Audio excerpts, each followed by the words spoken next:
এদিকে এপ্রিল মাস থেকে এলপিজি সিলিন্ডারের নতুন মূল্য কার্যকর হওয়ার পরেও সিলেটের বিভিন্ন এলাকায় খুচরা পর্যায়ে সরকার নির্ধারিত দামের চেয়ে বেশ বাড়তি দামে বিক্রি হচ্ছে সিলিন্ডার।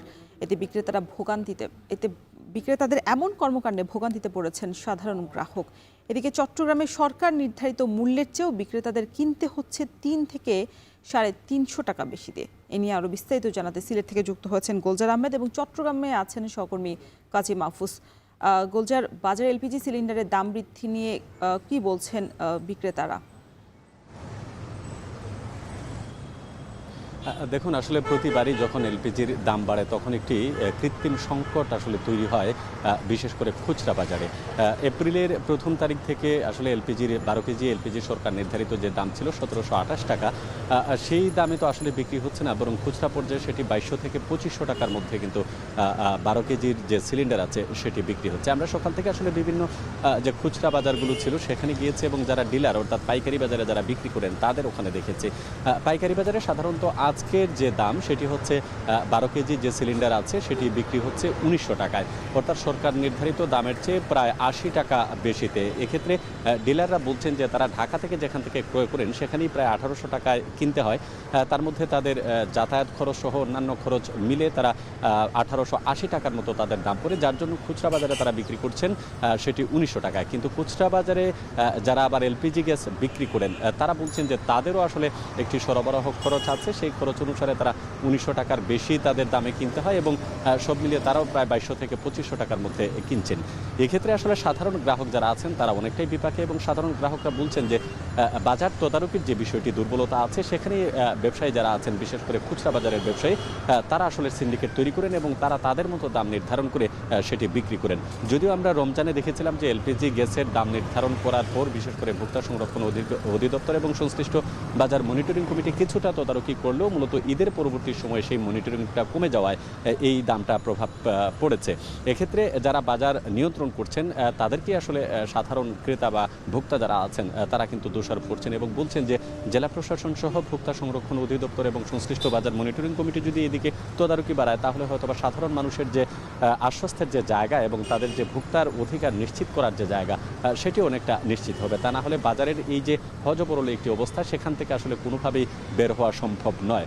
তো সব মিলিয়ে আমরা দেখেছি সিলেটের বাজারে নিশ্চয়ই দাম বাড়ার পরে তার বড় একটা নেতিবাচক প্রভাব পড়েছে, বিশেষ করে দাম নিয়ে। তো এই ছিল আমার কাছে সিলেট থেকে এলপিজির দাম নিয়ে সর্বশেষ অবস্থা। মাহফুজ, চট্টগ্রামে সরকার নির্ধারিত মূল্যের চেয়ে কত টাকা বেশিতে বিক্রি হচ্ছে সিলিন্ডার, কি বলছেন ভোক্তারা?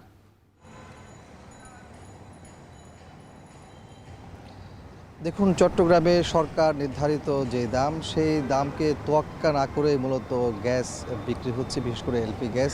আমরা সকাল থেকে নগরীর বেশ কয়েকটি জায়গা, বিশেষ করে 16 শহর 2 নম্বর গেট চকবাজার এলাকা ঘুরেছি। সেখানে দেখেছি যে সরকার নির্ধারিত যে দাম অর্থাৎ 12 কেজি ওজনের যে সিলিন্ডার তার দাম নির্ধারণ করা হয়েছে 1728 টাকা। সেই জায়গাতে এই সিলিন্ডারগুলো বিক্রি হচ্ছে 2000 টাকা, 2100, কোথাও কোথাও কিন্তু 2200-2300 টাকাও বিক্রি হচ্ছে।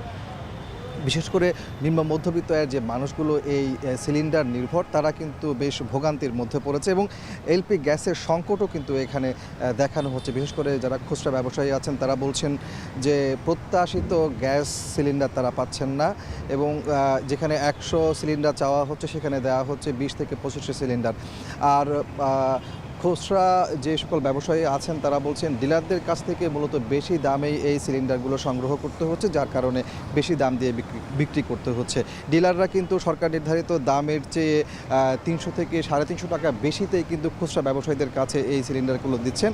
ফলে খুচরা ব্যবসায়ী তারা বলছেন যে প্রতিটি সিলিন্ডারে 100 থেকে 150 টাকা লাভ রেখে তারা বিক্রি করছেন।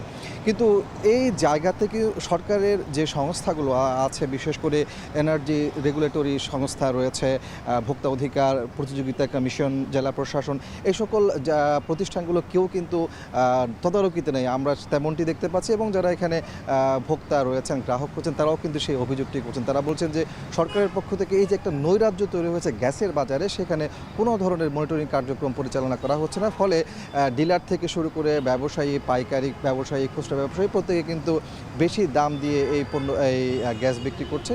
মাঝখানে যারা গ্রাহক আছেন তারা বেশ ভোগান্তির মধ্যে পড়েছে। কিন্তু আপনাকে আরেকটি বিষয় বলে রাখি যে দেশে কিন্তু এলএনজি কিংবা এলপি গ্যাস কোনোটিরই কিন্তু সংকট নেই, আমদানি যথেষ্ট রয়েছে এমনটি সরকারের পক্ষ থেকে জানানো হয়েছে। গত 24-25 অর্থ বছরের চাইতে 25-26 অর্থ বছরে দ্বিগুণেরও বেশি এলপি এবং এলএনজি গ্যাস আমদানি করা হয়েছে। এরপরও কেন এই সংকট তৈরি করা হচ্ছে সেই জায়গাতে মনিটরিং কার্যক্রম আরও বেশি জোরদার করার দাবি উঠেছে সর্বমহল থেকে।